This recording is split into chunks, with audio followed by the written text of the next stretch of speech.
Dieu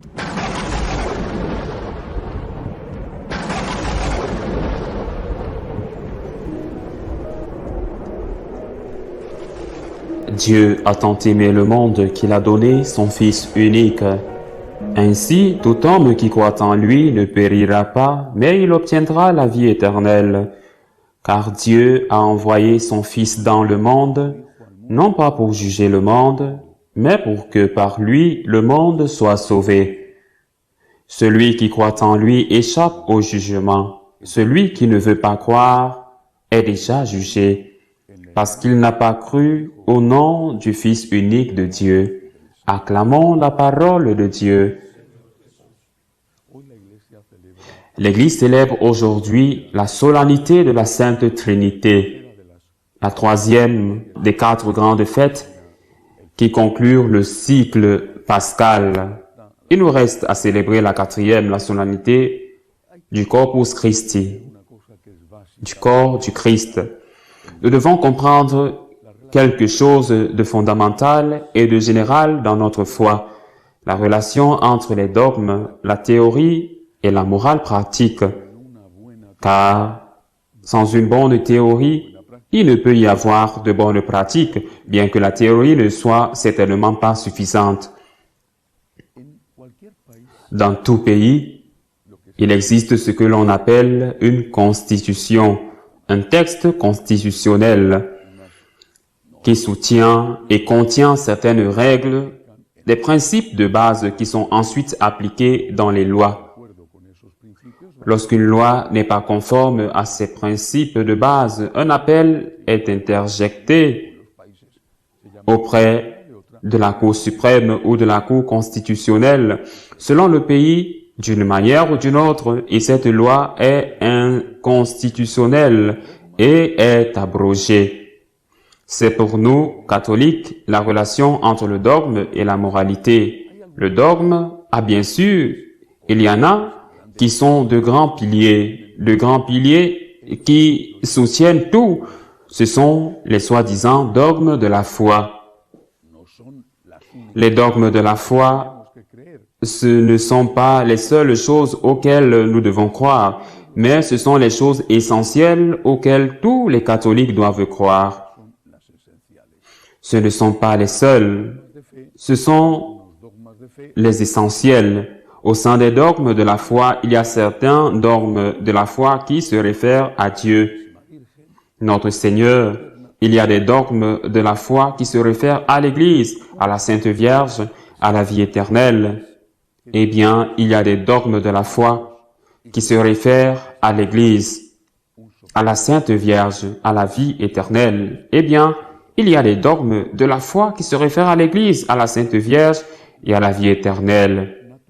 En ce qui concerne Dieu, notre Seigneur, l'un de ces dogmes essentiels est que Dieu est un Dieu et 3 personnes distinctes. Un Dieu, Père, Fils et Saint-Esprit, 3 personnes distinctes qui partagent l'unique nature divine. Le Père est Dieu, le Fils est Dieu, le Saint-Esprit est Dieu, mais ce ne sont pas 3 dieux distincts. Un Dieu, 3 personnes distinctes. C'est le dogme de la Sainte Trinité que nous rappelons aujourd'hui au cours de cette messe. Quel est le rapport avec la vie? Quel est le rapport entre une constitution et les lois? Quel est le rapport entre les dogmes, la doctrine catholique et la moralité, la vie? Lorsque nous prions le Notre Père, nous disons « Que ta volonté soit faite sur la terre comme au ciel ». Et c'est tout, mais Jésus, lorsqu'il a enseigné le Notre Père aux apôtres, lorsqu'il nous enseigne, nous dit déjà à quoi ressemble la vie au ciel, en nous révélant que Dieu est un et que Dieu est 3. 3 personnes distinctes, 1 et 3 à la fois, un Dieu, 3 personnes distinctes. Et nous apprend qu'au ciel, nous vivons comme une famille, une, pas 3 familles, une famille, mais composée de 3 personnes distinctes. Bien sûr, nous ne pouvons pas comparer exactement la même chose, l'unité de Dieu, la Sainte Trinité, les 3 personnes distinctes avec une famille normale, entre autres parce que Les familles sont des personnes distinctes qui ont la nature humaine en commun, mais qui sont distinctes. Entre elles, les trois sont soit saints, soit vains. Ceux qui sont dans une famille sont des personnes humaines, ils sont tous des êtres humains, mais ils sont complètement distincts entre eux. Mais l'enseignement est le suivant, nous devons valoriser l'unité, mais vous devez respecter les différences.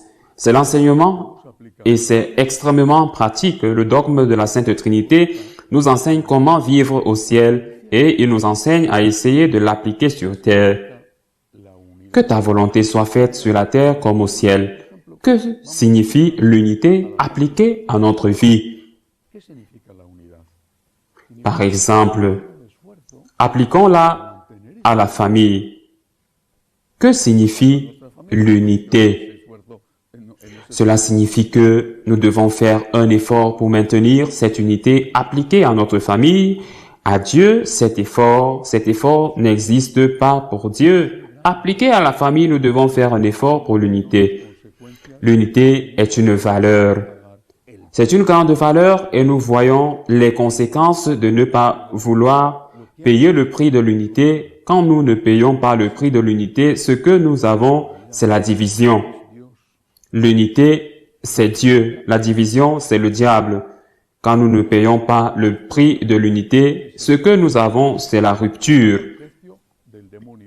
Quand il n'y a pas d'unité dans une famille, il y a le diable. Et dans le langage populaire, nous définissons la situation en disant « cette maison est un enfer ».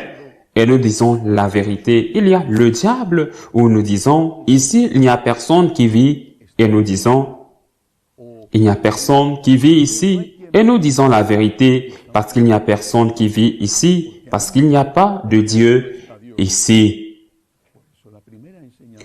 Le premier enseignement est donc celui-ci. Payons le prix de l'unité. Le prix de l'unité, je le résumerai en une phrase. Céder, c'est pardonner. Pardonner et aussi demander pardon.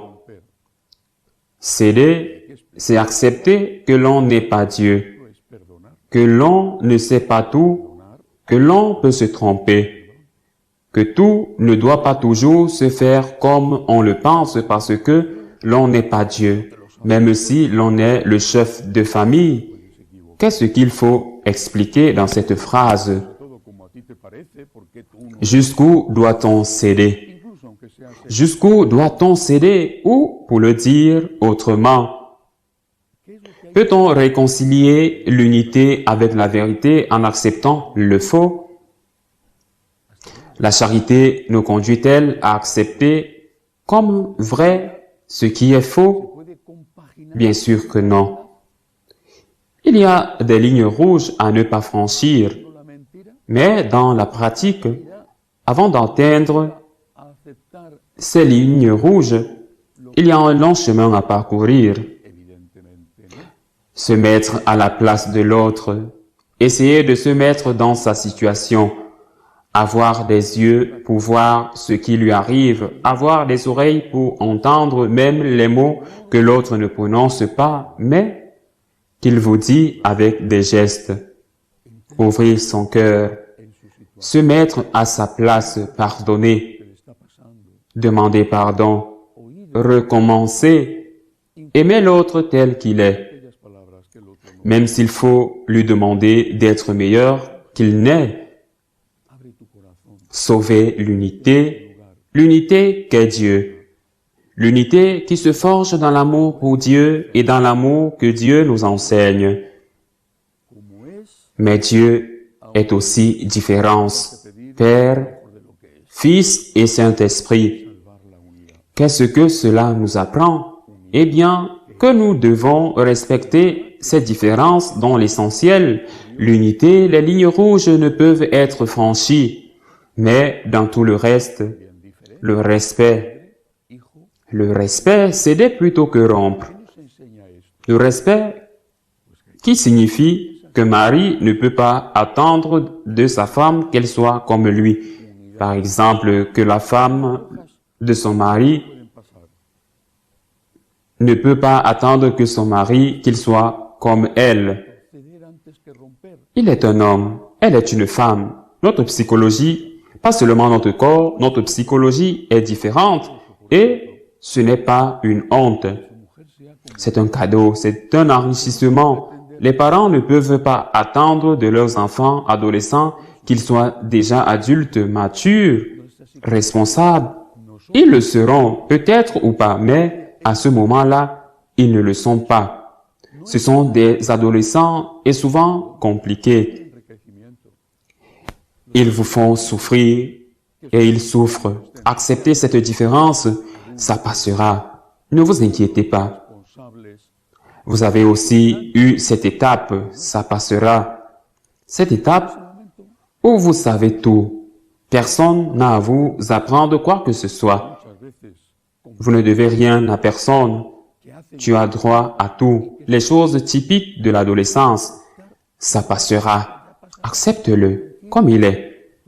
Et avec les personnes âgées, c'est la même chose. Elles sont âgées. Elles perdent la mémoire. Peut-être la tête. Leur agilité diminue. Elles ont perdu une partie de leur ouïe ou de leur vue. Les maladies qui sont habituellement liées à la fin de la vie apparaissent. Que devez-vous faire? Les accepter tels qu'ils sont. Ils sont un cadeau. Votre femme est un cadeau pour vous. Votre mari est un cadeau pour vous. Vos enfants sont un cadeau pour vous. Vos parents sont un cadeau pour vous. Parfois, c'est un don douloureux. Une cohabitation difficile entre les époux. Une situation avec les enfants souvent très compliquée. Ou un travail lourd d'assistance aux personnes âgées. C'est possible. Mais ce don douloureux est aussi un don parce qu'il vous purifie et vous fait mûrir. Il vous unit au Seigneur. J'insiste, dans la vie, il faut passer par beaucoup de choses. Il ne faut pas tout passer. Céder plutôt que rompre ne veut pas dire tout passer. Par exemple, une femme ne doit pas supporter que son mari la maltraite. Pour donner un exemple, ou l'inverse. Nous devons faire beaucoup de compromis, subir beaucoup de choses pour sauver la famille, pour sauver l'unité de la famille, mais ne pas tout subir. Cet équilibre entre l'unité et le respect des différences légitimes est ce qui est vécu au ciel et nous sur terre devons essayer de vivre comme cela est vécu au ciel.